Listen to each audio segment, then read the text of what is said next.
Hello दोस्तों। मुझे उम्मीद है कि आप सभी अच्छे होंगे। दोस्तों, आज जो मैं आपके साथ डिस्कशन करने वाला हूँ, ये मैं एम पैटर्न के बारे में डिस्कशन करने वाला हूँ। इसे आप डबल टॉप के नाम से भी जानते हैं, क्योंकि एक पर्टिकुलर लेवल पे मार्केट वापस जाता है, फिर हिट करता है, और इस तरीके से आप इसे डबल टॉप भी कह सकते हैं। पर लेकिन अगर आप इस तरीके से देखेंगे तो ये एम पैटर्न के रूप में आपको दिखाई देता है। इसमें हम पूरी डिटेल में डिस्कशन करेंगे कि एंट्री कैसे लेनी है, स्टॉप लॉस कहाँ होना चाहिए और टारगेट हमारा क्या होना चाहिए। इसे डिटेल में डिस्कस करेंगे। फिलहाल ये समझते हैं कि ये पैटर्न आपको दिखाई कहाँ दे रहा है। पहले आइडेंटिफाई करना सीखेंगे इसे। पर लेकिन यहाँ पे आप देखेंगे, अगर आप निफ्टी 50 में जाएंगे 1 वीक के टाइम फ्रेम पे, आपको ये पैटर्न दिखाई दे रहा है। अगर टाइम फ्रेम 1 वीक का है, इसका मतलब ये लॉन्ग टर्म के लिए है कि अगर आप लॉन्ग पोजीशन उठाना चाहते हैं, एक्सपायरी उठाना चाहते हैं, तो इसलिए प्रॉपर ध्यान से अच्छे तरीके से आपको समझना है कि एंट्री कहाँ पे बननी है, स्टॉप लॉस क्या होना चाहिए, टारगेट क्या होना चाहिए। सारी चीजों को आपको अच्छे तरीके से समझना है। पहले इसे बनने का प्रोसेस जान लेते हैं। इसमें क्या होगा, इसमें आपको एक अप ट्रेंड दिखाई देगा, फिर मार्केट एक पर्टिकुलर लेवल पे रेजिस्टेंस की तरह एक्ट करेगा, आप इसे रेजिस्टेंस 1 कह के चल सकते हैं, और फिर मार्केट वापस आएगा, एक पर्टिकुलर लेवल पे सपोर्ट लेगा, इसे आप सपोर्ट कह सकते हैं, फिर मार्केट ऊपर जाएगा और एक पर्टिकुलर लेवल पे फिर से रेजिस्टेंस की तरह एक्ट करेगा, इसे आप रेजिस्टेंस 2 कह सकते हैं, और फिर आपको गिरावट दिखा देगा। तो अब यहाँ पे ये सवाल उठता है, जो ये रेजिस्टेंस 1 है, ये रेजिस्टेंस 2 है, ये क्या हो सकते हैं, एक दूसरे के इक्वल भी हो सकते हैं। यानी कि रेजिस्टेंस 1 भी आपको यहीं पे है, रेजिस्टेंस 2 भी आपको यहीं पे है। एक दूसरे से ऊपर नीचे भी हो सकते हैं। थोड़ा बहुत आपको यहाँ पे दिखाई दे रहा है, रेजिस्टेंस 1 यहाँ पे है, रेजिस्टेंस 2 यहाँ पे है। या फिर इस तरीके से भी हो सकते हैं कि भाई रेजिस्टेंस 1 यहाँ पे है, रेजिस्टेंस 2 यहाँ पे है। यानी कि ये अगर मैं आपको अलग तरीके से फॉर्म करके दिखाऊं, ये बनेगा इस तरीके से और ये बनेगा कुछ इस तरीके से। यहाँ पे आप देखेंगे रेजिस्टेंस 1 नीचे है, रेजिस्टेंस 2 ऊपर है, ये जो मैं आपको समझा रहा था। और ये बनेगा इस तरीके से कि आप देखेंगे रेजिस्टेंस 1 यहाँ पे है, रेजिस्टेंस 2 यहाँ पे है। यानी कि आपको 3 फॉर्म में दिखाई दे सकता है। तो ये घबराने की बात बिल्कुल भी नहीं है कि आपने तो एम पैटर्न इस तरीके से समझाया था और ये वाला जो दिखाई दे रहा है ये इस तरीके से दिखाई दे रहा है कि R1 नीचे है, R2 ऊपर है। तो आप समझ गए ना, ये एक दूसरे के बराबर भी हो सकते हैं और एक दूसरे से ऊपर या नीचे भी हो सकते हैं। तो पहला तो एक कंफ्यूजन क्लियर होगा। फिर मार्केट यहां से गिरावट दिखाएगा, इस तरीके से आपका एम पैटर्न बन जाएगा। यहाँ पे जो ध्यान देने वाले पॉइंट है, जो हमारे काम आने वाले हैं, एक तो रेजिस्टेंस 1 आएगा, रेजिस्टेंस 2 आएगा और सपोर्ट काम में आने वाला है। इस चीज को आपको यहाँ पे ध्यान रख के चलना है। फिलहाल आप यहाँ पे क्या देख रहे हैं, अब इसमें एंट्री की बात करते हैं। अगर ये आपको इस तरीके से एम पैटर्न दिखाई दे रहा है, तो यहाँ पे जो ये सपोर्ट बना रहा है, इससे आपको एक हॉरिजॉन्टल लाइन ड्रॉ करनी है। इसे आप क्या कहेंगे, इसे आप नेक लाइन भी कह सकते हैं। दूसरा जो ये हमारा रेजिस्टेंस 1 था और रेजिस्टेंस 2 था, इनसे भी मिलते हुए आप एक लाइन ड्रॉ करेंगे। ये किस काम आएगी, ये टारगेट का पता लगाने में काम आएगी। कैसे, वो हम समझेंगे। तो यहाँ पे क्या होगा, जो ये आपने नेक लाइन ड्रॉ की है, और ये नेक लाइन कहाँ से ड्रॉ की गई है, ये सपोर्ट से ड्रॉ की गई है, या जो एम की जो बीच में ये बन रहा है इससे ड्रॉ की गई है। जैसे ही कैंडल, कोई भी कैंडल इसका ब्रेकडाउन देगी, यहाँ पे फिर से ध्यान से समझो, अब हम एंट्री समझ रहे हैं। पहली चीज क्या समझेंगे, एंट्री कैसे लेनी है। दूसरी चीज क्या समझेंगे, स्टॉप लॉस कहाँ लगाना है। तीसरी चीज क्या समझेंगे, हमारा टारगेट क्या होना चाहिए। तो यहाँ पे एंट्री की बात कर रहे हैं। जैसे ही जो ये नेक लाइन है, कोई कैंडल इसका ब्रेकडाउन दे देती है और क्लोजिंग भी नीचे होनी चाहिए कैंडल की।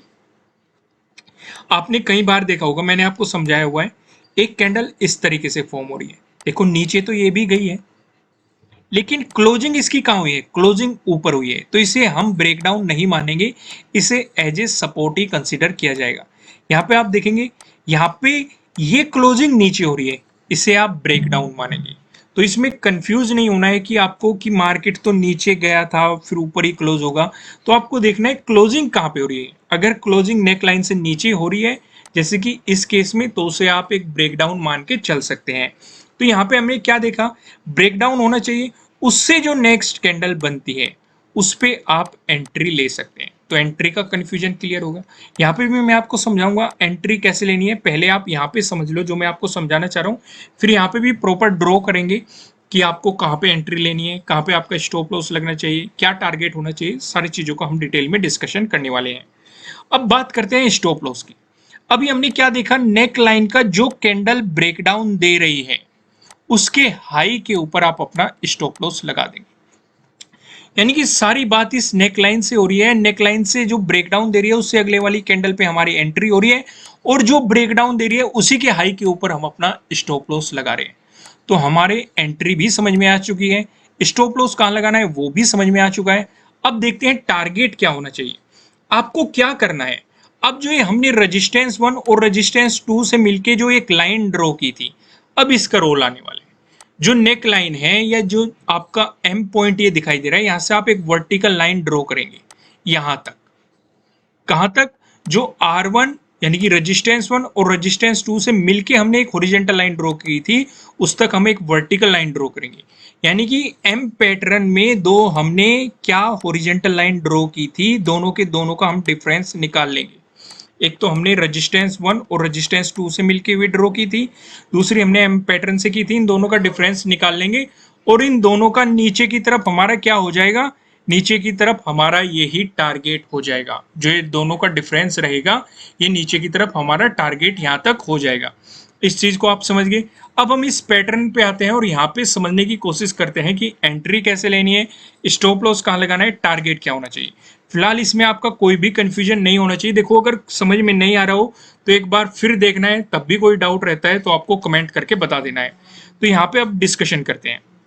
मैं इसे थोड़ा जूम कर लेता हूं जिससे कि आपको समझ में आ सके। तो यहाँ पे हमने क्या देखा, एक सपोर्ट देखा, फिर मार्केट ऊपर गया, रेजिस्टेंस 1 की तरह एक्ट किया तो हमारा रेजिस्टेंस 1 आ गया, फिर मार्केट वापस नीचे आया, फिर यहाँ से ऊपर गया, यहाँ पे आ गया, यहाँ पे आपका क्या आ गया, रेजिस्टेंस 2 आ गया, फिर से मार्केट ने यहाँ पे गिरावट दिखाई। तो अब हमें क्या करना है, एक तो रेजिस्टेंस 1 और रेजिस्टेंस 2 से मिलकर लाइन ड्रॉ कर लो, ये चीज समझ में आ गई। दूसरा जो ये एम पॉइंट है, इससे भी आप एक लाइन ड्रॉ करेंगे।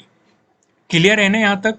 तो जैसे ही आपको इसका ब्रेकडाउन मिलेगा, यहां पे एक बात और ध्यान रखो, 1 वीक का टाइम फ्रेम है, मैं आपको फिर से समझा रहा हूं। तो यानी कि ये एक्सपायरी उठाने के लिए कि आपको कहीं पे एक्सपायरी उठानी है लॉन्ग टर्म के लिए, या वीकली एक्सपायरी उठानी है, मंथली एक्सपायरी उठानी है, पर लेकिन ध्यान रखना है प्रॉपर ब्रेकडाउन आपका होना चाहिए, उससे अगले वाली कैंडल पे आपकी एंट्री बन जाएगी। यहां तक क्लियर है। दूसरा, जिस कैंडल ने ब्रेकडाउन दिया है उसके हाई के ऊपर आप अपना स्टॉप लॉस लगा लेंगे। यहां तक ये भी समझ में आ गया। अब बात करते हैं टारगेट की। टारगेट क्या होना चाहिए, जो इस पॉइंट से इस पॉइंट तक आपको एक वर्टिकल लाइन ड्रॉ करनी है और इसके बीच का जो डिफरेंस होगा यही नीचे की तरफ आपका टारगेट हो जाएगा। तो यहाँ तक ये आपके सारी चीजें समझ में आई कि नहीं, जो मैंने आपको समझाने की कोशिश की। हमने यहाँ पे क्या सीखा, एंट्री कैसे लेनी है वो भी सीखी, स्टॉप लॉस कहाँ लगाना है वो भी सीखा, टारगेट कहाँ लगाना है वो भी सीखा। लेकिन मैं आपको एक बात और समझा दूं कि कई बार क्या होता है कि जैसे इसका ब्रेकडाउन आता है, हो सकता है मार्केट के लिए एक सपोर्ट लेवल बने और मार्केट वापस चला जाए, इसलिए हम स्टॉप लॉस लगाते हैं जिससे कि हमारी कैपिटल सुरक्षित रहे। तो कभी कभी पैटर्न फेल भी हो जाते हैं, आपको इस चीज को ध्यान रख के चलना है। यहाँ पे ये चीज आपकी समझ में आ रही है कि नहीं, यहाँ तक सारी चीजें क्लियर है कि नहीं। ठीक है दोस्तों, इस वीडियो में इतना ही। लेकिन मैं आपको बता दूं, आपके लिए किसी भी तरह का ना तो कोई बाय रिकमेंडेशन है, ना ही कोई सेलिंग रिकमेंडेशन है। ये जस्ट एजुकेशनल पर्पज से बनाई गई एनालिसिस वीडियो है। इन्वेस्ट करने से पहले आपको अपनी रिसर्च करनी है, अपने इन्वेस्टर की सलाह लेनी है, क्योंकि प्रॉफिट भी आपका होने वाला है, लॉस की जिम्मेदारी भी आपको अपने आप लेनी है। इस वीडियो को लाइक कीजिएगा। इसी तरह की और इंटरेस्टिंग वीडियोस देखने के लिए आप चैनल सब्सक्राइब कर सकते हैं और बेल आइकन प्रेस कीजिएगा, जिससे आपको आने वाली वीडियोस के नोटिफिकेशन मिल सकेंगे। फिर मिलेंगे किसी नेक्स्ट वीडियो में किसी अच्छे कंटेंट के साथ। Thank you.